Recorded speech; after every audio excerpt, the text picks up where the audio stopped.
Hello students, whenever I look at the Rubik cube, it inspires me to look at the problem from multiple perspectives, but the solution is always the same. Similarly, dear students, we have different cyber laws worldwide, but all are originated from UNCITRAL, that is United Nations Commission on International Trade Law, that is also known as United Nations Model Law.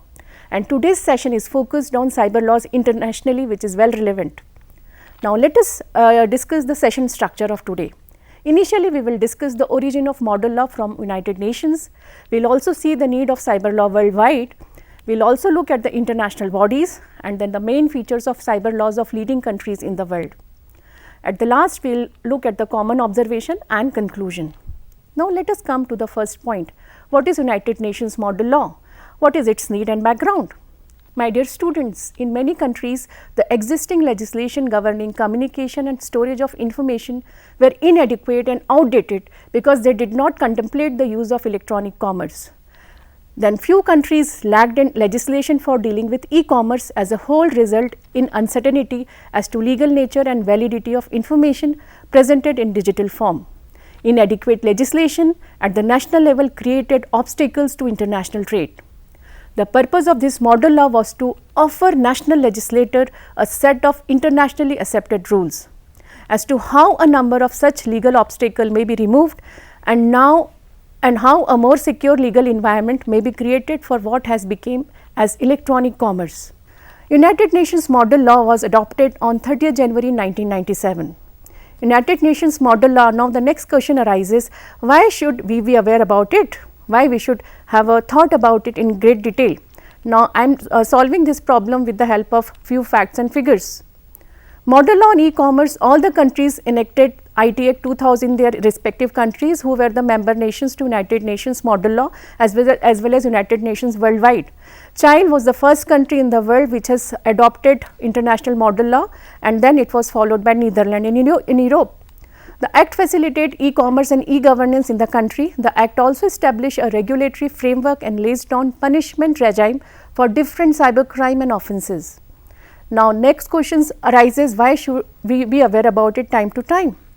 Now UN model law recommends that all states give favourable consideration to the model law when they enact or revise their laws in view of the need for uniformity of all law applicable to alternative to paper-based method of communication and storage of information. For example, when India has launched IT Act 2000, it has improved and made sufficient changes in Indian Evidence Act, IPC and RBI Act as well.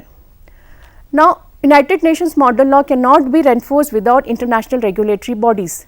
I am giving you the briefings of few international bodies. As to the international agreement, there are many international bodies that aim to regulate cyberspace. Among the prominent initiatives are that of UN itself that we have discussed, then the Council of Europe, that is also known as EC Council, and it has started from Budapest Convention.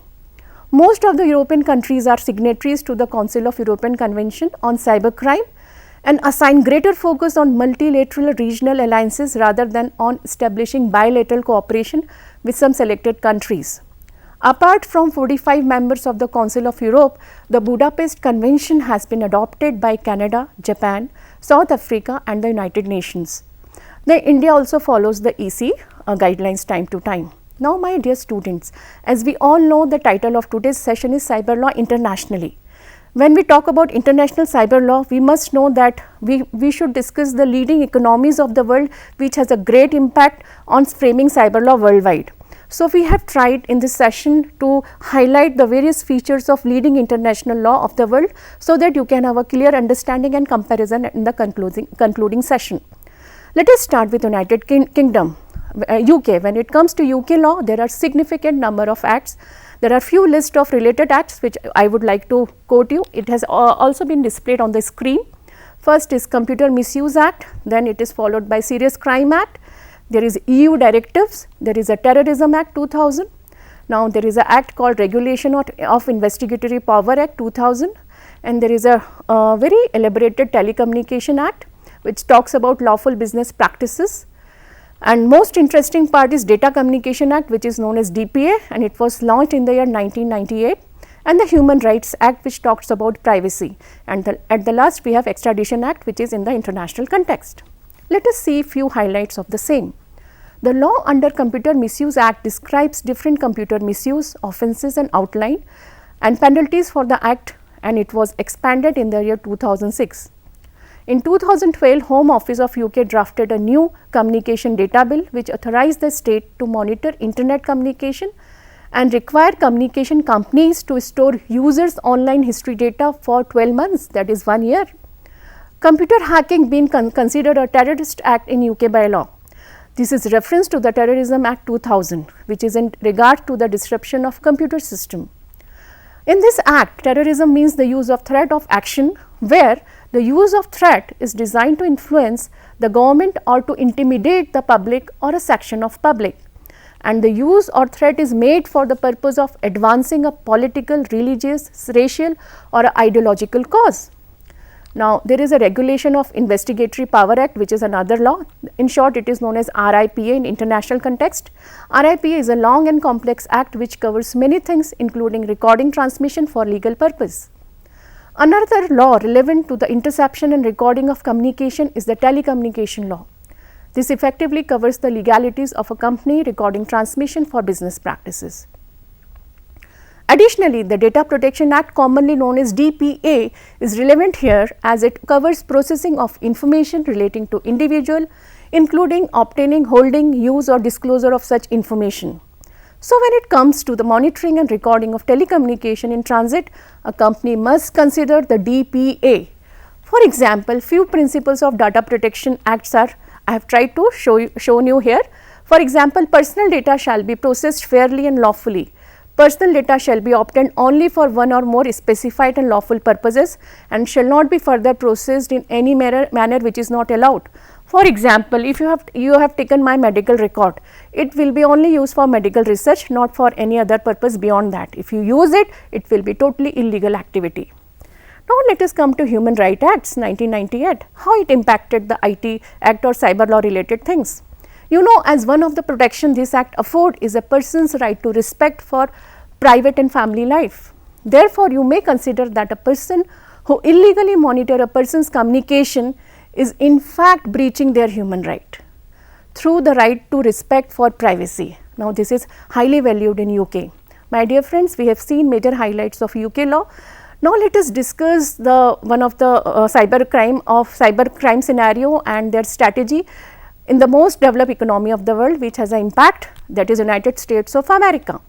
The United States cyber security laws and privacy system is the oldest, most robust and effective in the world. The state's privacy system relies more on post hoc government enforcement and private litigation. Currently, cyber security regulation comprises of directives from executive branch and legislation from Congress that safeguards IT and computer system. The purpose of cyber security regulation is to force companies and organizations to protect their system and information from cyber attacks. Now, one such law is Consumer Privacy Protection Act 2017. The Consumer Privacy Protection Act 2017 aims at securing the personal information of customers to avoid identity theft and to update citizens and organizations regarding security breaches and prevent the misuse of sensitive user information. There is another law called Federal Government Regulation, as USA is a federal country. There are three main federal cybersecurity regulations. These are, number one is 1996 Health Insurance Portability and Accountability Act, which is commonly known in cyber world is HIPAA, which is a very common term in internet world. And in 1999 Gramm-Leach-Bliley Act, and in 2002 there was Homeland Security Act, which included the Federal Information Security Management Act, that is commonly known as FISMA.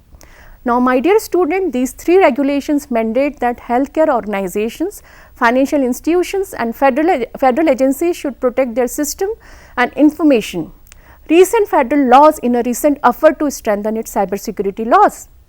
The federal government is introducing several new cybersecurity laws as well as amending the older ones for a better security ecosystem. Now, I am giving you more updates. There are 3-4 more laws, and one is CISA, that is Cybersecurity Information Sharing Act. Its objective is to improve cybersecurity in the United States through enhanced sharing of information about cybersecurity threats. The second law is Cybersecurity Enhancement Act 2014. It provides an ongoing voluntary public-private partnership to improve cybersecurity and strengthen cybersecurity research and development, as well as workforce development and education through public awareness and well preparedness. There is a Federal Exchange Data Breach Notification. This act was launched in 2015. The bill requires a health insurance exchange to notify that each individual whose personal data has been acquired as a result of a breach of security of any system must be notified, and all these detail has to be maintained under this law. Now, there are several state laws which is passed by United States.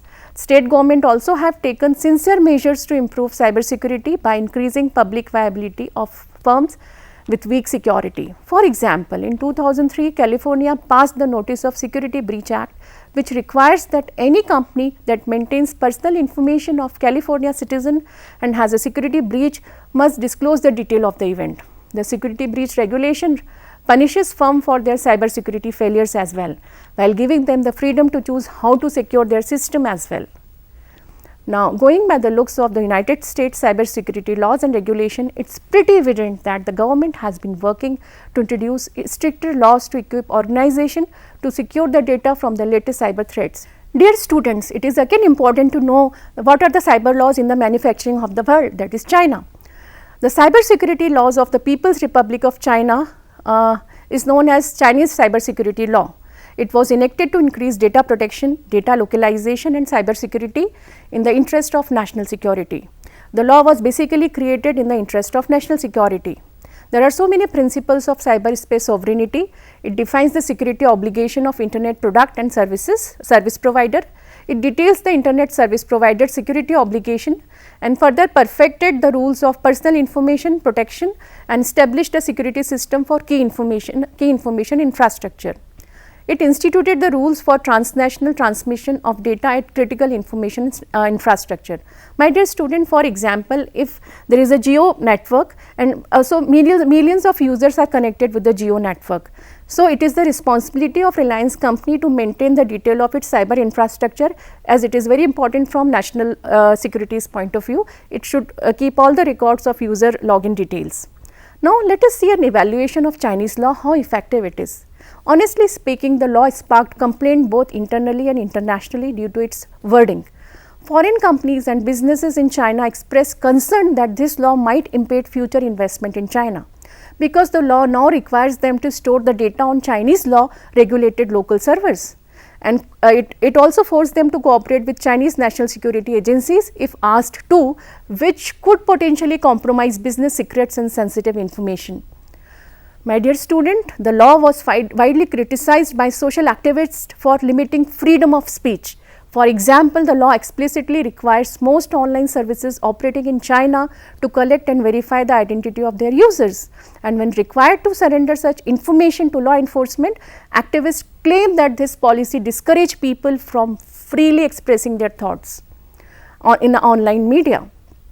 Now, let us discuss how Russia is dealing with the cybercrime and what is its strategy, because Russia is one of the strongest country worldwide and it has a deep impact on the policies.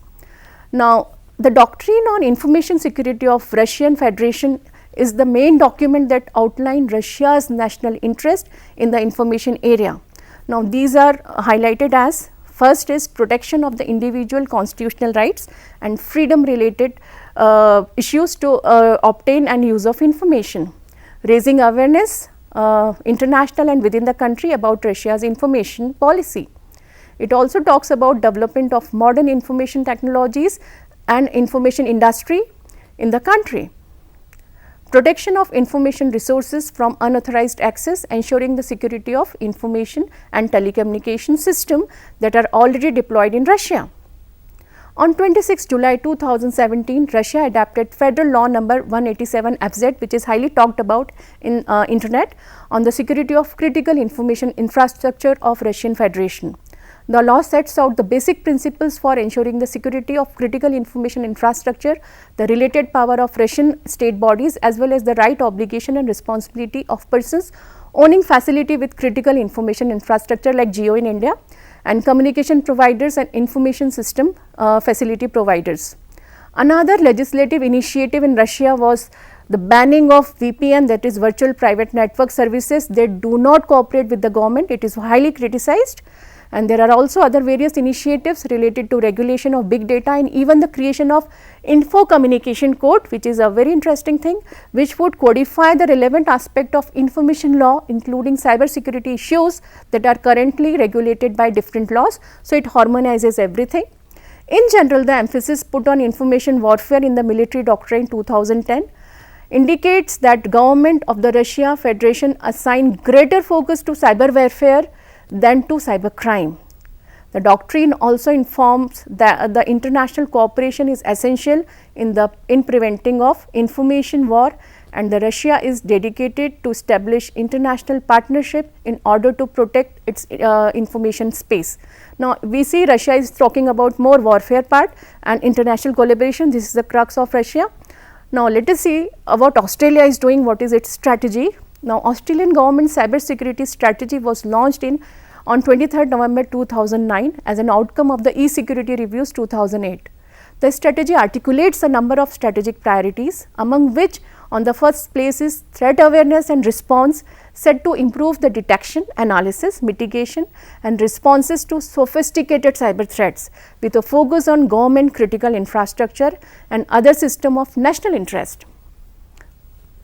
Other priorities include educating the Australians with information and practical tools to protect themselves online and cooperate with business to promote cyber security and promote the development of skilled cyber security workforce. The model, it is one of the most best practice model, and protection of government ICT system and promote a secure global electronic operating environment that supports Australia's national interest. And legal and law enforcement is one of the last objective identified in Australian cyber security system strategy and is set to maintain an effective legal framework. Dear students, let us look at the cyber strategy of Germany. Germany is one of the most powerful country in Europe as well as worldwide. Now, cyber security is a part of Germany's preventive security strategy, while the main priority is the protection of critical information infrastructure. The German strategic approach is focused on coordination and information sharing between private and public sector of the country, and also on coordination with foreign international security policies, in particular cooperation with United Nations, EU that we know in European Unions, the Council of Europe, the NATO and the G8 and other multinational organizations. In general, both criminal code and the cyber security strategy pay special attention to espionage and sabotage, which are identified as types of cyber attacks in cyber security strategy. Based on these documents, we can infer that Germany is more focused on protecting the country from cyber attacks than on preventing cyber crime. That means it is proactive, which is a very good practice in cyber security strategy. Now, let us look at France, which is another strong country which has a deep impact on policy making worldwide. Now, France information system defense and security strategy lists and explain 4 strategic objectives of the country in cyberspace, which is also displayed on the board. The first is to become a cyber defense world power. Second is to safeguard France's ability to make decisions through the protection of information related to its sovereignty, and to strengthen the cyber security of critical national infrastructure. The fourth focus is on ensuring security in cyberspace. This involves raising public awareness and understanding of cyber threats and improving policies and detect and block cyber attacks and develop international collaboration initiative. Now, these strategic focus of the country is clearly directed on retaining France's areas of sovereignty, protecting important business and government from espionage on the scientific, economic and commercial assets, protecting the nation from computer attacks. In 2011, France adopted a law that obliged ISP, that is Internet Service Provider, and social network to store personal data of the Internet user for a period of 1 year. Let us see the Canada, one of the most silent and peaceful country of the world, how they are dealing with it. According to the Canadian strategy, cyber attacks are often inexpensive, effective, low risk and require only basic skill from an attackers to cause significant damages. This is the beauty. It does not require a lot to attack you, but it has a big impact. When you lost the data, everything is lost. At the same time, the document states that sophisticated cyber criminals are turning into skilled cyber attackers to conduct identity theft and financial fraud via cyberspace. Meanwhile, most of the other countries reviewed in this report, in this report on cybercrime worldwide, classify the aforementioned offence as cybercrime, whereas cyber attacks are considered to be only action directed against critical national infrastructure and not against individuals or business that have no significant effect on national security. Interestingly, a centralized integrated cybercrime fusion center established by the Royal Canadian Mounted Police is in charge of raising the ability of the Royal Canadian Mounted Police to respond using a risk-based analysis approach to requests from Canadian Cyber Incident Response Center regarding cyber attacks against government or Canada's critical infrastructure. Now, my dear students, if we talk about international analysis of cyber policies internationally, the list is endless. There are more than 150 countries. So, to talk honestly and on realistic note, what I have selected those countries which has a deep impact on framing policies of India, so that we can understand how Indian laws has been framed. So, I have taken 6-7 countries which are very important. It was not possible to read laws of all the countries. So, I think you have a great understanding from different countries of the world how they are making their cyber strategies and fighting against cybercrime worldwide. Now, interestingly, there are so many common observations, and this is the end part of the session. I would like to start with a lovely quote by an anonymous Canadian. He once said about cybersecurity, "It's a Gordian knot around which many stakeholders pulling on the strands that seems most promising and causing the entire things to tighten even more snugly rather than loosen to reveal its internal structure." A long sentence has a deep meaning. Even though this quote date back to 1999, it is still true today. Cybersecurity poses a great puzzle to many actors from a variety of communities, and its inner secrets are far from being revealed. As a closing remark to the session till now, we talked about UN model law and the cyber laws of leading economies of the world to give an idea of cybersecurity laws at international level. I would like to conclude by highlighting few common issues in global cyber laws enforcement. In this session, we have aimed to shed some lights on the issue by analyzing what can be learned from national cybersecurity initiative that might bring us closer to global culture of cybersecurity. On the one hand, we have found a great many approaches at national level and a great degree of diversity as well. On the other hand, we have identified common themes of certain importance in all countries. The most important one are early warning approaches, legal issues, public-private partnership, and a need for more and more research. We have also identified different perspectives of the problem as they became apparent in cross-country comparison. My dear student, one key issue for all countries is the harmonization of the law to facilitate the prosecution of cyber criminal in international environment. The most important legislative instrument in this area is the Council of Europe Cybercrime Convention, the EC Convention, it is commonly known as. The risk of cyber threats have proliferated in recent years due to technological advances, the increase in perspective gained from committee cybercrime and the lower likelihood of enforcement of judicial sentences. It is close to impossible to fight cybercrime exclusively on a national level, and the lack of international cooperation does not facilitate government in their objective of securing cyberspace. This is a very bitter reality of today.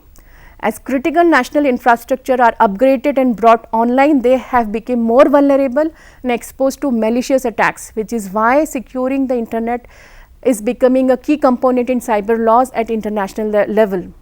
And this is the importance of this session also. It is an education initiative to make you aware of the same. Now, the final dilemma have been very serious. It identifies, due to the nature of the technological environment, military plans to engage in computer network operations, and to attack and harm an adversary means that the chances for a global culture of cybersecurity are considerably diminishing. As a result of this dilemma, there is a heated international discussion about the need to create a global cyber treaty, much like the treaty on the non-proliferation of nuclear weapons, that will prevent cyber powers from engaging in cyber wars. This has the deep significance for the whole world. My dear student, let us pray for the cyber peace as well. And I wish you all a happy learning at the end of the session. Keep learning, keep rising, keep growing. Thank you everyone.